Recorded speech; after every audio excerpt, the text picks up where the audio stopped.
베드로후서 1장 4절 말씀 보도록 하겠습니다.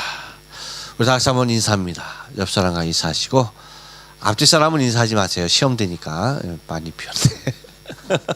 옆 사람하고만 인사해. 뒤돌아보는 순간 시험에 들어요. 그래요. 오해도 되니까 참 좋습니다. 네, 그래. 점심 맛있게 드셨습니까? 저는 그래도 그 마지막 주일이면은 그래도 이렇게 모든 게 이제 마지막이잖아. 예배하는 것도 이것도 마지막 저것도 많다. 그래서 좀 더 남아 있으려고 했더니 마지막은 소용없네. 다 가네. 왜 계세요, 여러분들? 도대체 여러분들 왜 계시는 거예요? 갈 때 와서 야 은혜네 은혜. 주의 전 외에는 갈 곳이 없어. 그 은혜. 야 이거 참 불쌍한 사람들만 남았네. 그래도 웬만큼 사는 사람들은 다 제 갈 길로 갔네. 갈 곳 없는 사람만 여기 와 있어요. 그래요. 다시 한번 위로하면서 인사해야겠네. 당신 은혜입니다. 그래요. 당신은 여기서 당신은 어떤 당신? 갈 곳 없는 당신. 갈 곳 없는 당신이 은혜입니다. 그래요. 감기가 들어보니까 야 이게 안 좋아. 안 좋아. 안 좋은 게 뭐가 안 좋으냐면 음식을 먹어도 맛을 몰라. 야 분명히 맛있을 텐데 맛을 모르겠어. 또 맛없는 것을 먹어도 이게 몰라. 맛 없는 것도 모르고 맛 있는 것도 모르고 맛이 안 나는 걸 맛이 안 나. 그래서 여러분 그 감기약을 여러분 어느 때 먹는지 아세요? 감기약 어느 때 먹어요? 네? 감기약 언제 먹는 거예요? 미리 먹는다고요? 뭘?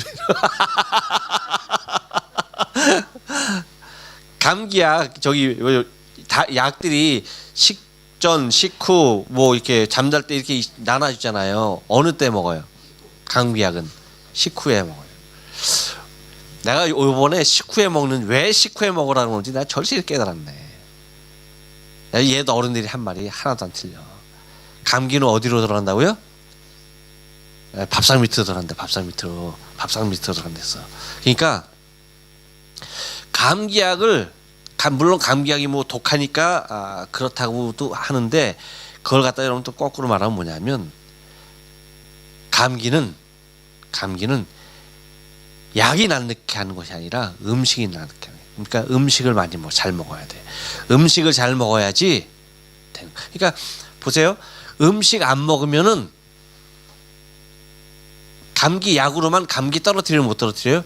못 떨어뜨리는 거야. 그러니까 음식을 영양분을 충분히 섭취해야지 감기가 속히 나가게 돼 있는 거예요.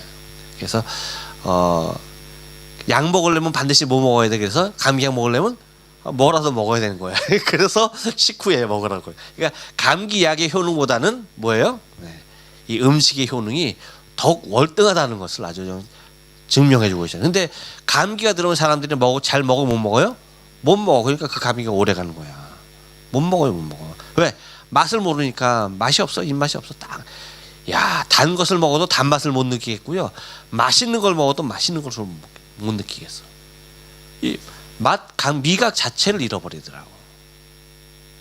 그래서 그렇구나. 이게 역시 이 감기가 그래서 먹어야지 낫는 병이구나. 그럼 감기 걸리기 싫으면은 많이 드세요. 제가 그래서 귤을 굉장히 좋아하는데 올해는 귤이 비싼지 귤도 잘 못 먹었어. 그래서 감기가 든 것 같아. 귤을 박스로 사놓고 먹어야 되는데 손이 노래지기까지 먹어야 되는데 그렇지 못했더니 그냥 감기가 든 것 같아. 감기 조심하세요. 교회도 보니까 거의 반 이상이 그냥 강도처럼 얼굴을 가리고 있는데 정말 반이네. 감기 조심하셔야 되고요. 감기 안 걸린 사람들도 감기 조심하시고요. 감기에 걸린 사람들 속히 쾌유되어지길 바라요.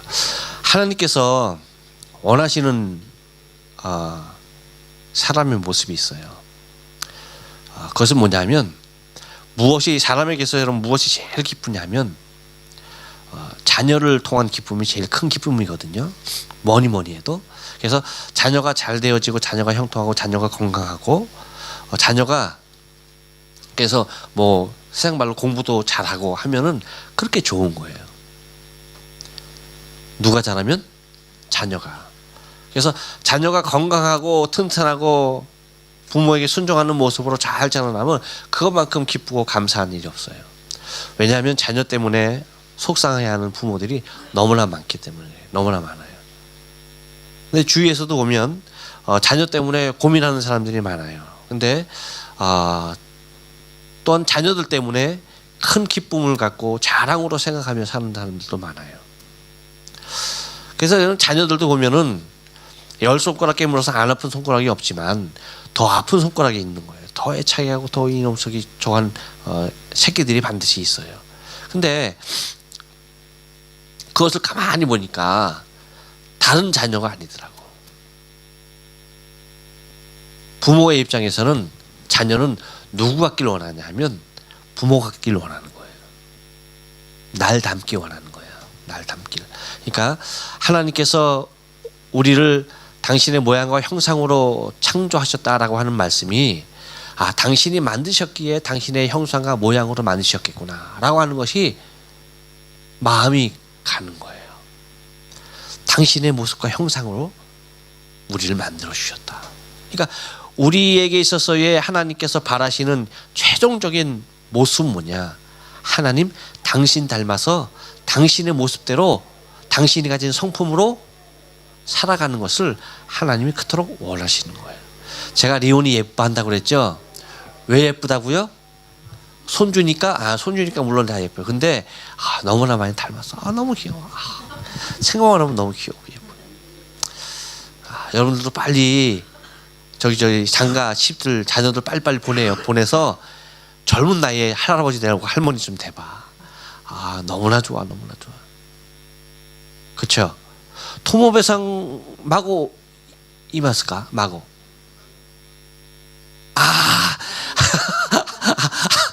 そうですか. 코도모 총각. 그러시군요. 그래도 여기선 그래도 우리 토모배상이 좀 이렇게 연배가 좀 있어 보여서 물어봤는데 총각이라시네.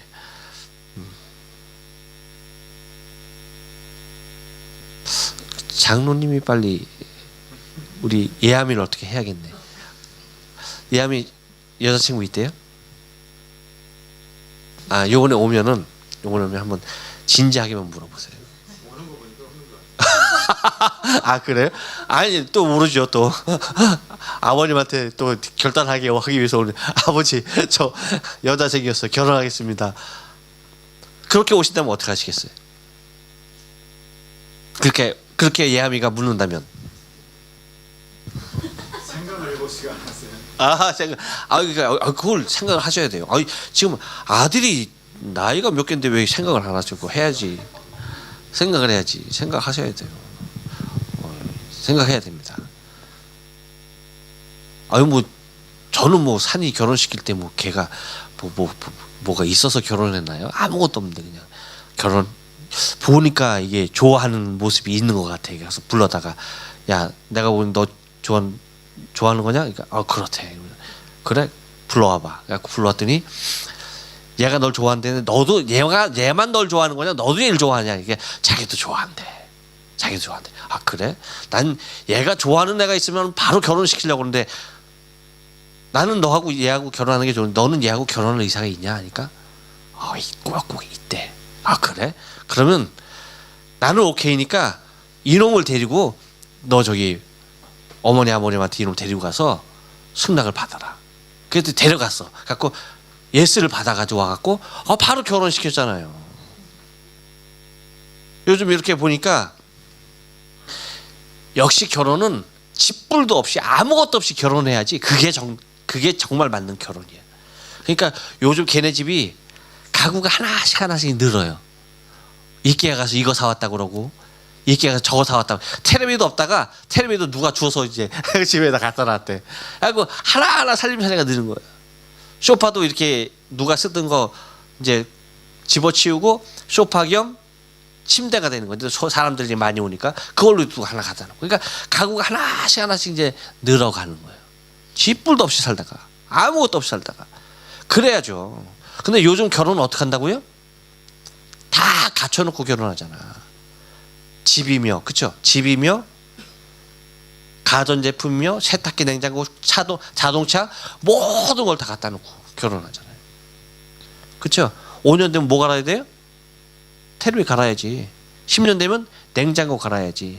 15년 되면 차 갈아야지. 20년 되면 마누라 갈아야지. 이거 여러분 얼마나 불행이에요. 아무것도 없는 상태에서 하나씩 그게 이거 예함이 많은 거 가지고 결혼을 시키려고 하지 마세요. 남자니까 신랑으로 결혼하면 되고요. 며느리는요 여자니까 신부로 결혼하면 돼요. 아무것도 없어도 돼. 집불도 없어도 돼. 그렇게 살아야 돼. 처음부터 그렇게 살아야 돼. 멋모를 때 해야지. 요즘 애들 보니까 결혼을 안 하려고 그래. 결혼을 안 하려고. 나이가 들어도 결혼을 안 해. 결혼할 생각을 안 해. 그러다 보니까 결혼을 그렇게 늦게 하다 보니까 어떻게 돼요? 애도 나야 끽해야 나야 하나. 많이 나야 둘. 이제 둘 나도 이상한 모습들을 봐. 하나 나야지 정상이고 없어야지 정상인 그러한 아주 이상한 세상이 되었어요. 여러분 성경에서는 그렇지 않아요. 성경에서. 그래서 하나님께서 결혼을 축복해 주셨는데 예함이 좋겠다. 장가가고. 네, 그래서 가면 어떻게 돼요? 얼마나 귀여운지 몰라. 리온이가 날 닮아서 얼마나 이쁜지 몰라. 하나님께서도 우리에게 원하는 백성들이 모습이 있는데 하나님이 원하시는 백성의 모습은 뭐냐면 신의 성품에 참여하는 자들이다라고 얘기해요. 하나님이 원하는 사람들이 누구라고요? 신의 성품에 참여하는 사람. 하나님 당신이 갖고 있는 그 성품이 우리 인간에게 머물러 있기를 원하는 그런 하나님의 간절함이 우리에게 있다라고 베드로 사도가 얘기하고 있어요. 그러니까 하나님은 결과적으로 누구를 찾고 계신 거예요? 내가 너를 나의 모습과 형상대로 내가 만들었으니까 너의 성품이 어디에게 이르기 원한다? 하나님 당신의 성품에 이르기를 원하시는 거예요. 우리 옆 사람에게 축복해 줍니다. 아버지의 성품에 이릅시다. 예, 신의 성품에 참여한 자가 되게 하시려고 했다라고 하는 거예요. 우리를 하나님께서 원하시는 하나님의 성품 가운데에 들게 하시기를 원하신다는 거예요. 우리가 하나님의 그 거룩한 성품 가운데 들어가기를 원한다는 거예요. 그것이 하나님의 기쁨이에요. 곧 나를 닮은 녀석이 나를 기쁘게 하듯이 하나님의 성품을 가진 자들이 하나님을 기쁘시게 한다는 거예요. 그러니까 우리는 하나님의 성품을 어떠한 모습으로 참여하는 자가 되느냐라고 할 때에 이렇게 얘기해요. 한번 따라서 합니다. 약속받은 자들입니다. 예, 4절 상반절 보니까 이로써 그 보배롭고 지극히 큰 약속을 우리에게 주사라고 해요. 그러니까 신의 성품에 참여할 수 있는 자가 누구냐라고 할 때에 큰 약속을 받은 자들이다. 보배롭고 거룩한 지극히 큰 약속을 우리에게 주셨다라고 하시면서 예수 그리스도를 통한 속죄함의 은혜를 입은 자들, 그 선물을 받은 자들, 바로 그들이 곧 하나님의 신의 성품에 참여할 자들이다 라고 그렇게 얘기합니다. 그래서 여러분 우리에게 받는 하나님 앞에 구원받은 이 기쁨과 감격은요 세상의 그 무엇으로도 대신할 수 없는 놀라운 하나님의 은혜가 아닐 수 없고 이것이 보배롭고 지극히 큰 약속이 우리 안에 이루어진 삶이라고 하는 사실이에요. 그러니까 하나님의 약속이 우리에게 왔다라고 하는 것만큼 여러분 귀한 약속이 어디 있어요? 귀한 모습이 어디 있어요? 그렇잖아요. 여러분 만약에 제가 엄청난 재산이 있다라고 한다면 이 재산을 어떻게 하기를 원해요? 어떻게 했으면 좋겠을까요? 그럴 일이 없는 건 저도 알아요. 그럴 일이 없는 건 저도 아는데 대답은 좀 해주세요. 어떻게 할 것 같아요? 여러분 고상하게 생각하지 마. 아유 목사님 사회에 환원해야지. 뭐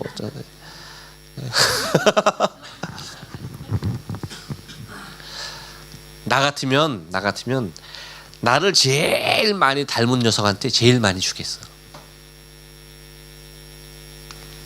여러분은 저보다 더 고상해서 절대 그렇지 않죠. 절대 재산 안 물려주죠. 안 물려주고 아무도 모르는 사람 다 줄 거죠. 다 나눠주고 죽을 거죠. 그런 거예요? 여기서 재산 있는 사람은 앞으로 저하고 모르는 사이로 지내요. 그래야지 내가 그걸 좀 받을 수 있을 것 같아요. 그렇지 않잖아요. 그렇죠? 그러니까 하나님께서 그리스도를 우리에게 주셨다라고 하는 그 약속이 여러분 얼마나 귀한 일인지 몰라요. 그 약속의 성취가 되었다라고 하는 것이. 근데 그 약속을 받은 자뿐만 아니라 뭐라고 얘기하는 거니? 그렇게 얘기하고 있어요. 신의 성품에 참여하는 자는 한 번 더 따라서 합니다. 약속으로 사는 자들입니다. 예, 중반절 말씀 보니까 이렇게 얘기해요. 이 약속으로 말미암아라고 해요. 말미암아. 무엇으로 말미암아? 약속으로 말미암아. 그러니까 약속 가운데 살아가는 사람들, 그 약속을 깨치지 아니하고 그 약속을 붙잡고 끝까지 마지막까지 살려고 애쓰고 발버둥치는 사람들, 그 사람들이 결과적으로는 뭐예요? 신의 성품에 참여하는 자들 된다라고 하는 거예요. 우리는 무엇을 힘입어서 살아야 된다? 약속을 부여잡고 살아야 돼요. 하나님이 약속해 주신 그 약속으로 말미암아 사는 삶의 모습이 우리에게 필요한 것이에요. 그러니까 하나님께서 성경을 통하여서 우리에게 약속하신 그 엄청난 일들을 우리가 이루며 이 약속의 말씀을 의지해서 이 말씀이 내게 힘이 되어지고 능력이 되어지는 삶을 살아가는 것, 그것이 신의 성품에 참여하는 자들이다라고 하는 거예요. 마지막으로는 어떤 자들이냐라고 하면 한 번 더 따라서 합니다. 세상에서 구별된 자들입니다. 신의 성품에 참여한 자가 누구냐라고 할 때 다른 사람이 아니라고 얘기해요. 세상에서 구별된 사람들. 그래서 뭐라고 말합니까? 4절 중하자 뭐라고 이렇게 얘기합니다. 너희로 정욕을 인하여 세상에서 썩어질 것을 피하여라고 해요. 너희 정욕으로 인해 세상에 썩어질 것들을 피하여 살아가는 삶, 그것이 하나님의 신의 성품에 참여하는 자들이다라고 그렇게 얘기합니다. 그러니까 세상에서 완전히 구별된 삶, 많은 사람들이 세상에 섞여서 세상의 흐름대로 죄와 더불어서 살아가고 있는데 거기에서 구별되어진 삶을 내 육신의 정욕대로 살아가는 것이 아니라 하나님의 거룩한 뜻이 내 안에서 이루어지기를 원하는 간절한 소원을 가지고 주님께서 그 모습으로 내 원대로 마옵시가 아버지의 원대로 살아가기를 소원했던, 오전에 말씀드렸던 그 모습 그대로 우리 또한 예수님과 같이 하나님의 뜻을 내 삶 가운데 적용시키며 하나님의 뜻이 내 삶을 통하여서 이루어지기를 소원하는 그 모습으로 세상으로부터 완벽하게 구별되어진 거룩한 삶을 살아가는 그 삶이 곧 하나님의 신의 성품에 참여한 자들이다 라고 그렇게 말하고 있어요. 여러분, 우리는 하나님의 신의 성품에 참여하는 자들입니다. 그래서 하나님께서 우리를 거룩하게 하셨고요, 약속을 주셨고요, 세상에 구별하셨고요, 이 말씀에 입각하여 살아가게 해주셨어요. 그것은 우리의 의지로서 이루어진 것이 결코 아니에요. 하나님께서 값없이 거저 우리를 택하시고 이 보증을 해주신 그 은혜로 말미암은 거예요. 결코 그래서 우리가 나의 공로가 아닌, 내 힘이 아닌, 내 의지가 아닌 하나님께서 나를 그렇게 이끌어 주셨음에 날마다 감사하며 사는 것이야말로 우리 인생의 삶 가운데 가장 중요한 모습일 거예요. 우리가 여러분 더욱더 주님 오시는 그날까지 한 걸음 한 걸음 더 나가야 하는 신앙의 걸음은요, 주의 성품에 참여하는 자들, 주의 거룩한 성품이 내 안에 하나하나 늘어가는 모습, 주의 거룩함의 모습을 이 땅 가운데 하나하나 실현시켜 나가는 주의 백성으로서의 약속받은 사람으로서의 약속으로 말미암아 살아가는 사람들로서의 세상에서 구별된 사람으로서의 삶이 저와 여러분의 삶 되어질 수 있길 주의 이름으로 축원합니다. 기도하시겠습니다.